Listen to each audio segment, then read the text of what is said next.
refused to pay $60 to fix my roof. Okay, I'll close your building site down and cost you hundreds of thousands of dollars. Oh shit, here we go again. Names, places and time frames have been changed as per rules. Characters in this story: my friend, who vertical bar will call Brian.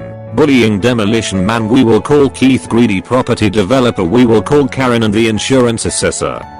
This tale of this nuclear revenge happened a while back and is a work in progress. It is too good not to tell, and I will try and keep you updated down the track. Brian's neighbor is a typical greedy career landlord that left their rental house in disrepair. The poor tenant was living in the cold house, raw sewage leaking onto the lawn and holes in the house that you could see light coming out of the house. After multiple requests from Brian, Karen refused to get any repairs done. When the state government introduced new laws about ensuring landlords are insulating their rental properties, instead doing this to the house, Karen kicked their tenant out and left the house vacant for 5 years. The old house deteriorated so much more during this time, with rats infesting the house and invading other houses nearby. Brian and his wife with their limited funds were able to get sufficient lending from the bank and offered to buy the house and do it up themselves to improve the neighborhood or rent it out, as there is a massive shortage of rental properties in our local county. Greedy Karen did not want to sell, nor did she want to spend a cent on the house to remedy the rodent problem. She also did not care about the effect the house was having on aesthetics of the street. It is important to know that Karen and her wealthy family have over 100 rental properties, and due to lax tax laws in this region, they do not pay a cent and can get tax write-offs when their properties deteriorate, then can claim on this as a loss. Long story short, some of them appear to be leeches on our society and are one of the reasons property prices are so high and rent prices are skyrocketing in our area. Her husband is also the chairman of the state's Landlords Association, an association that he often fronts the media for, defending landlords and putting a good media spin on them when there is negative press. Fast forward 5 years and Brian finds out the house is going to be demolished to make way for some new houses to go in on the small section. That's good news at least, though Brian and his wife were anxious about how smoothly the demolition would go due to the fact the houses are quite close to each other. This is important for later. Prior to demolition, the company doing it had to get samples from all sides of the house to check for asbestos. Either Karen made it difficult for the company to get down the side bordering Brian's house, or they simply were too lazy, but only samples from 3 sides, not 4, were taken. Demolition day came around, and Brian was concerned that no safety barriers had been put up to protect his house from falling bricks of the chimney, nor was there anything from stopping dust and debris going all over his new deck and porch area. Later that day, Brian had the pleasure of meeting Keith. Keith is a demolition company manager that is well known around the district for only caring about money and has little regard for people or property.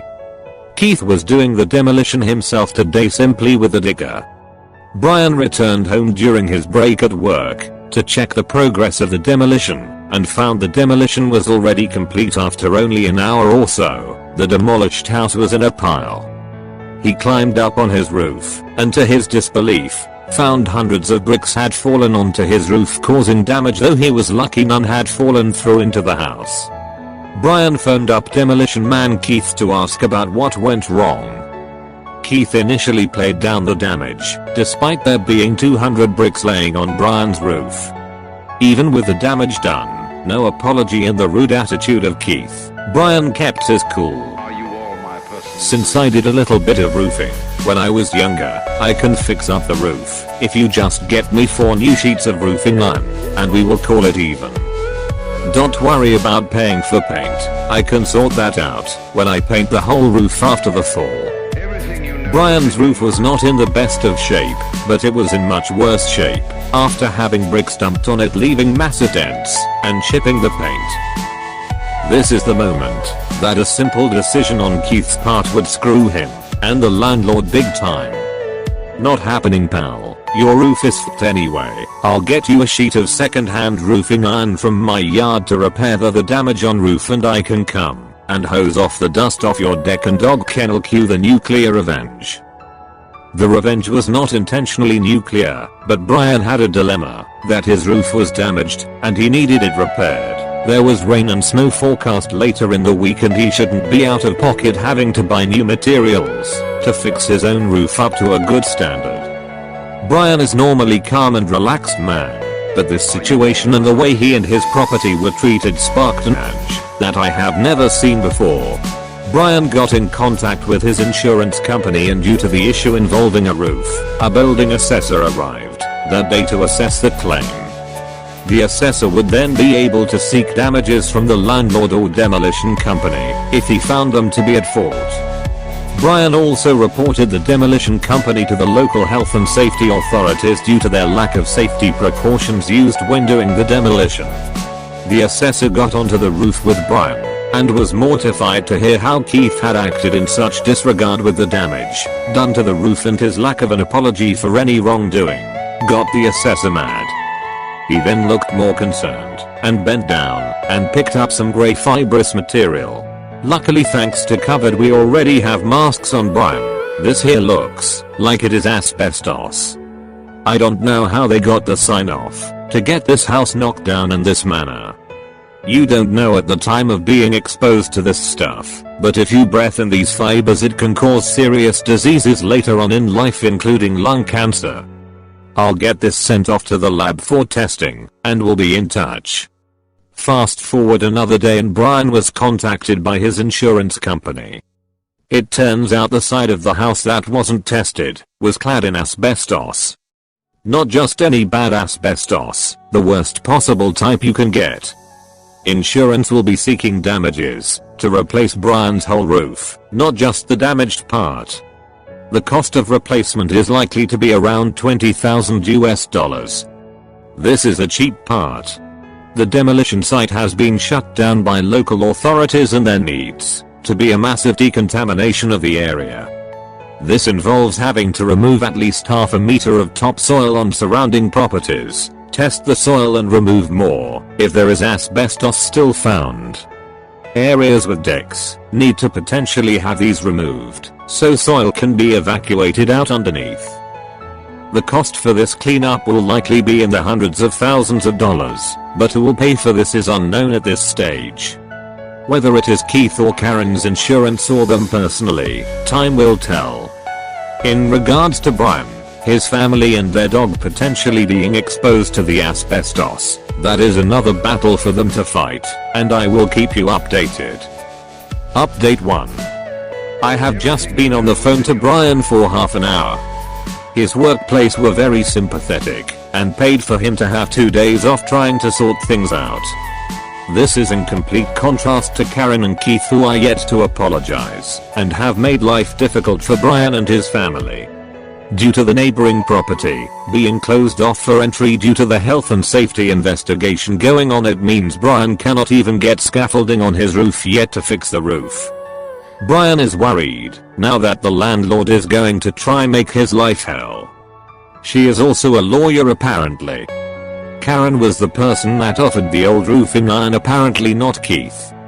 She spoke to her husband, who said that because the bricks didn't head the roof, it means it must have been rusty and old, so doesn't need new iron put on. Keith did however go nuts at Brian for getting insurance involved, and also the health and safety investigation unit, who are currently doing the investigation.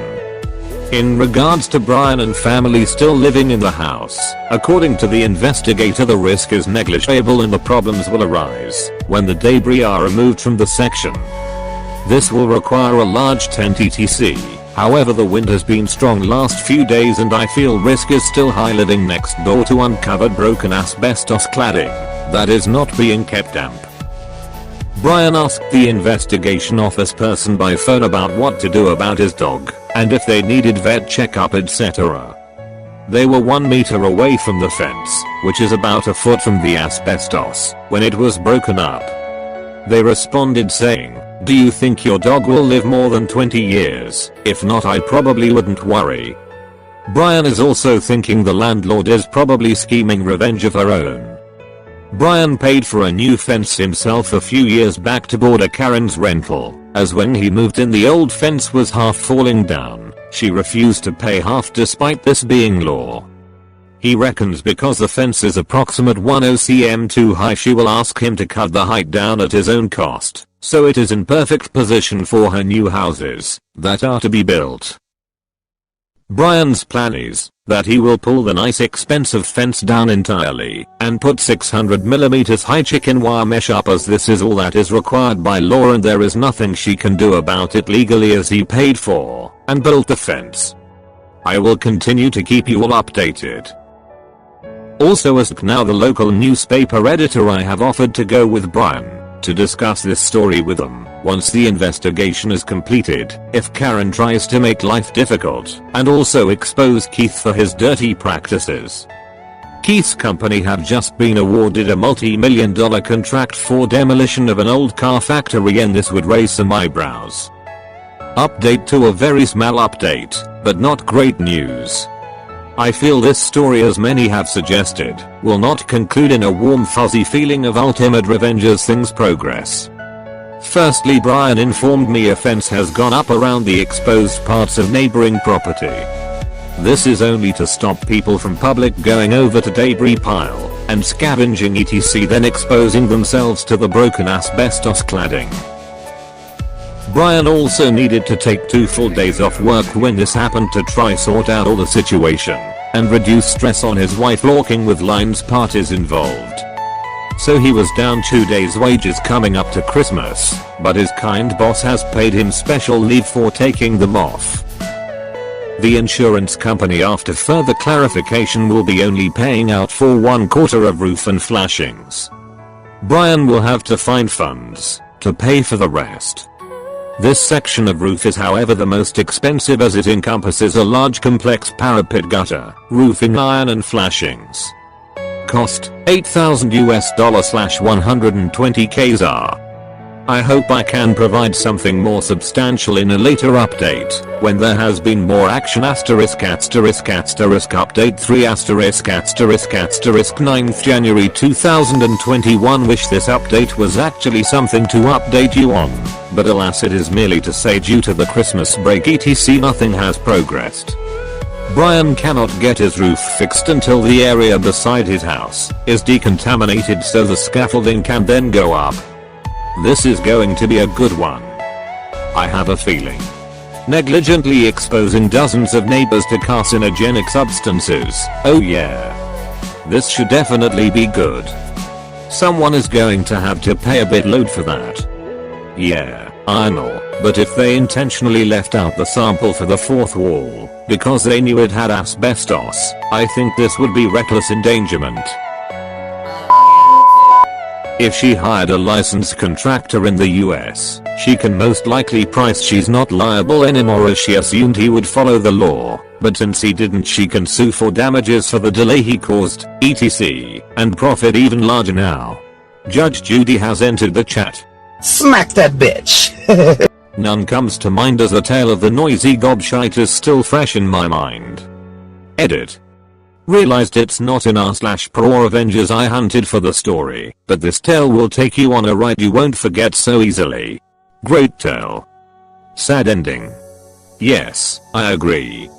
May he rest in peace. Fucking hell. Last I checked on that was right before the car crash update. That wasn't something expected today. Same here, I was absolutely unprepared for these feels. Awesome story, gut-wrenching ending.